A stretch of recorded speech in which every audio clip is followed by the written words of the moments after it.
Poison comes down from Elsia. 9 seconds remaining. We need a graveyard now. Graveyard does come down. 5 seconds remaining. Tornado for extra damage from Elsia. And with 1 second.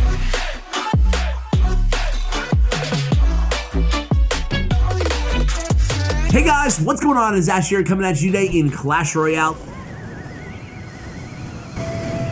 Today we're going to talk about 3 cards, or make it 4 cards, that pros use more than casual players like yours truly. Hopefully it maybe can kind of give you guys some ideas, maybe sub in these cards in your decks. You know, some of them are win conditions, others are not, and just at least get you thinking about cards that pros do or do not use. For example, like wizards are pretty popular in the arena, but you don't see any wizards, not one wizard in CRL. Why is that? Is it simply based on levels, or are there some cards that pros see the inherent value in that a player like yours truly, again, does not see? Anyway, I'll throw that question to you guys. What cards, other than the ones we're going to talk about today, do you guys kind of consider to be pro-ish cards? Doesn't necessarily mean they're higher in skill, although sometimes they can be. So this all started with Mr. Josh, aka Crap. He put out on Twitter the other day, ask me anything. I asked him something Clash related, why not? Not intending to do a video on it, but you know, here we are, right? So I said, what are 3 cards that pros use more than casuals? He said, Fireball, Knight, RG, and Graveyard. He gave us 4. Write that down, write that down! So there you have it. Those are the cards. Today we're gonna watch Mugi.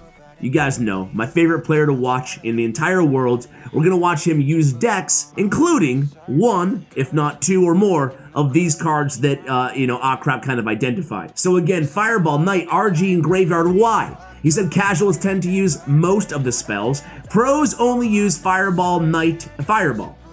Well, I'm sure he doesn't mean 100% of the time, because obviously Graveyard Poison goes together really well, and we do see some lightning spread out here and there as well. Obviously small spells on top of all that as well. He said Knight is broken to a pro. He said it's okay to a casual, so pros try to fit it in decks. Okay, he's saying Knight is okay to a casual, so pros try to put it in any deck, because Knight is OP. Kind of agree with him there. What about you guys? I do think that Knight is pretty OP. He said RG and Graveyard count as 1 to me, so you get it. I guess it all kind of falls under the same umbrella, if you will. He says both are just so consistently good against most matchups, so pros like them because pros like to keep it safe. Obviously, the stakes are incredibly high. All right, guys, so that's the preamble. Now let's go into the gameplay. Let's talk about the value that Mugi can capture inside CRL East playoffs and leading into the World Championship and even a match from the World Championship in CRL East. Let's go ahead and take a look.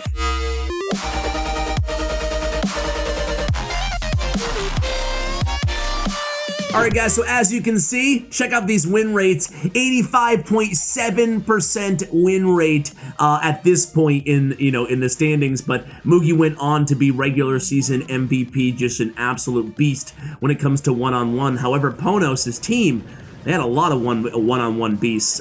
They use Rat a lot. They also use KK a lot, so Mugi didn't get the reps that you normally see from a, you know, just an absolute beast on your team, right? They kind of switched things up, so I like that from Ponos. That's what led them to the World Finals. Anyway, we have Mugi starting out with a Royal Giant. So again, going back to Crap's tweet, Royal Giant, super consistent in terms of matchups, right? I mean, no matter what they have, you have a response to it. Obviously, Royal Giant, if they have a building, you can play him in the back of your tower. In double elixir time, you can cycle to 2 Royal Giants. And in this matchup, I'm gonna show you 2 Royal Giant matchups in today's video. Kind of hand-picked these matchups.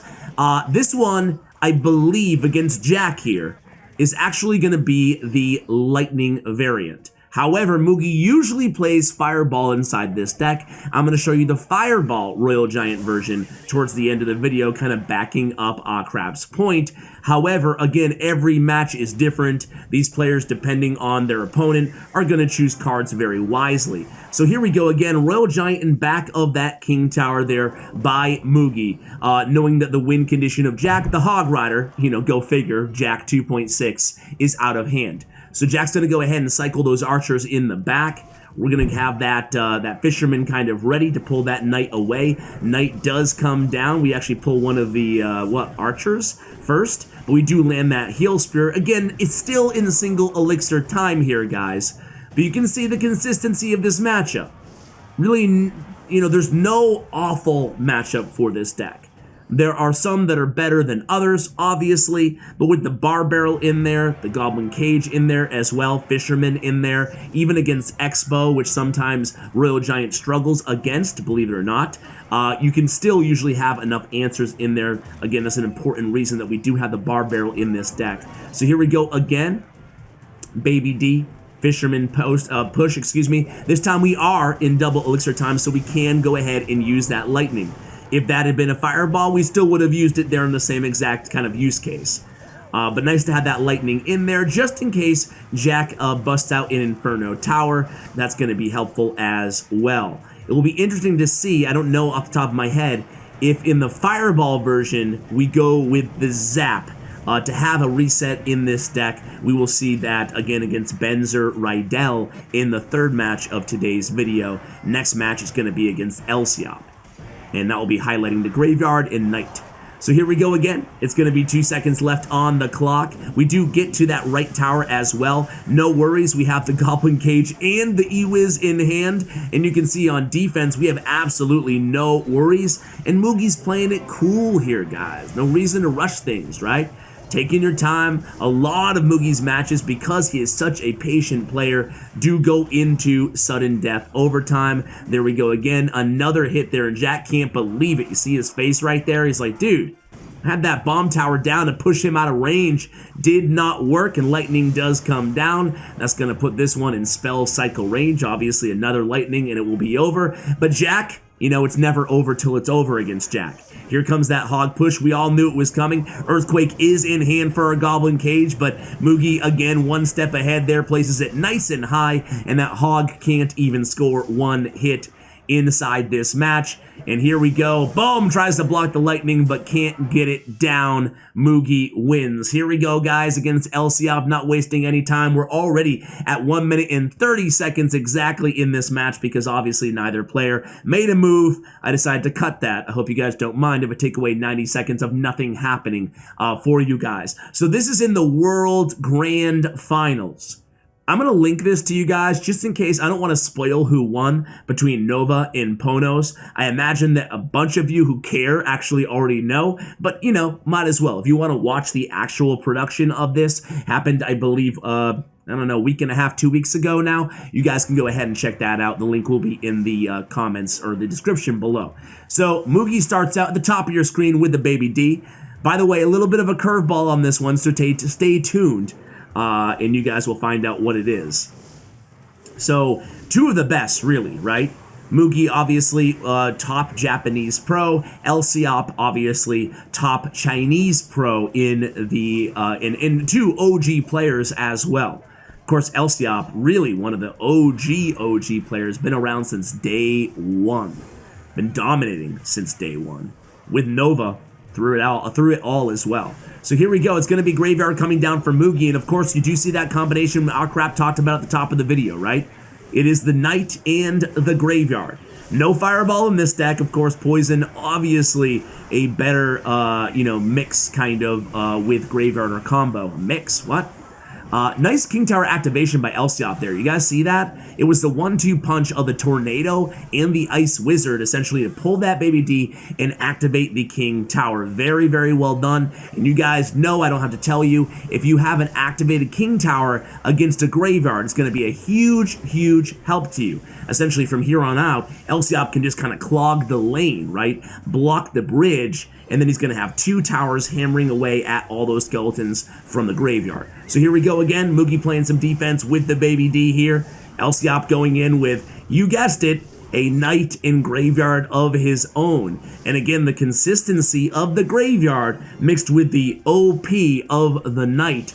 And, it begs the question, too, to you guys. Do you think that Knight needs a nerf? I personally got very lucky there that the Baby didn't lock onto that Princess Tower, huh? I personally, Ooh, this is a tough one. I was gonna say I don't think so. But gosh, man, he is really, really good. I mean, Fisherman's still everywhere too because he's unique to the Knight in a lot of different ways. He's a little bit too tanky. But I guess I wouldn't want to see a nerf to Fisherman without also a nerf to Knight. I would want to see the two in tandem to kind of keep them at the same power level. What about you guys? Let me know. Am I crazy? Probably. Anyway, triple elixir time, 36 seconds remaining in this one. Graveyard comes down from both players. Graveyard in both, on both towers in the left-hand lane, 30 seconds remaining. Here we go. This one's going to be neck in neck here. Both players know they need a lot of damage. Mugi pressuring at the bridge. Graveyard comes down for Elsiop. Ewiz comes down for Mugi on defense along with the Barbarian Barrel. 14 seconds remaining. Poison comes down for Mugi. Poison comes down from Elsiop. 9 seconds remaining. We need a Graveyard now. Graveyard does come down. 5 seconds remaining. Tornado for extra damage from Elsiop. And with 1 second, boom, 212 HP. Elsiop actually wins. I told you about a curveball in the beginning. It was a match that Mugi actually loses through the tiebreaker, but I thought you guys would still enjoy that match. Both players really leaning heavily on that 2-card combo. Now I have one more match for you guys. This one goes into week 5 of CRL East this season, and this one is against, again, Benzer Rydell. So Benzer Rydell, an incredible player as well. Look at Elsiop flexing for the camera. So here we go, Benzer Rydell, another OG player in the game. I remember Benzer when he was a part of Bren Esports, man. All right, so anyway, here we go. It's going to be a Bar Barrel coming down for Benzer. Now, this is the other variation of the Royal Giant deck that Mugi always plays, really enjoys. For those of you who haven't watched a lot of my Mugi content here on the channel, one of the things I love most about Mugi, and you wouldn't know it from today's video because I have hand-selected these decks again, Royal Giant, Graveyard, obviously the win conditions, but Mugi's so good with every deck, and this is why I love him so much. One of the most versatile players, and he's also a cycle god. He can play bridge spam, very fast bridge spam decks, difficult bridge spam decks. He can, and that's not an oxymoron, I promise you guys. And also hog cycle decks, any cycle deck, minor cycle decks are his bread and butter as well. And here we go, starting this off against Mega Knight, at least something a little bit different here. So in terms of Benzer Rydell's deck, a Mega Knight Fisherman Musketeer deck. So we get a couple or one Skeleton Dragon shot on that right tower. Skeleton Dragon still seeing quite a bit of use in CRL, so that's another card that you could, you know, make an argument is a card that pros use more than your average player, at least I believe so. So here we go, almost the midway point, there it is. Skeleton Dragon cycled same lane here for Benzer. We do have Fireball, that's our last spell, guys, but we're not going to take the bait. I'm going to go ahead and set up a Musketeer and a Heal Spirit to block, albeit not heal, that Musketeer on the left. Here comes Fisherman in the right-hand lane, going to pull that Goblin Brawler into him. Muskie does get one pop shot off on that left-hand tower, and here we go with 5 seconds remaining here in single elixir time. Here comes that Royal Giant again. No bad matchup. What can Benzer do against the Royal Giant? He can stack DPS, as we see right here, or he can utilize the Fisherman. That's about it, though. Here comes that balloon. You're going to see smart defense. That balloon will not pull on that Goblin Cage, as you saw right there. So Mugi forced to kind of defend here with the Skeleton Dragon's one hit from the assist on that Musketeer too, but now the damage is 2 HP separated these two players. Gives us a very slight advantage. Again, our last spell is Fireball. I remind you guys, that's going to come into handy. And a nice job there as well on the Skeletons, kind of predicting that Fisherman coming down. Goblin Brawler putting in work, finishes off that Mega Knight, and unfortunately, the Fisherman actually pulls the Brawler. But it's okay, we're going to go ahead and go with that aggressive Royal Giant. Skeleton Dragon again gets that shot off. Now the Fireball comes down, and heck, did you see that? Did you see that, guys? The Fisherman was distracted by the Heal Spirit. And Mugi gives the piece. That's 2 victories. That's 2 victories this video as well, guys.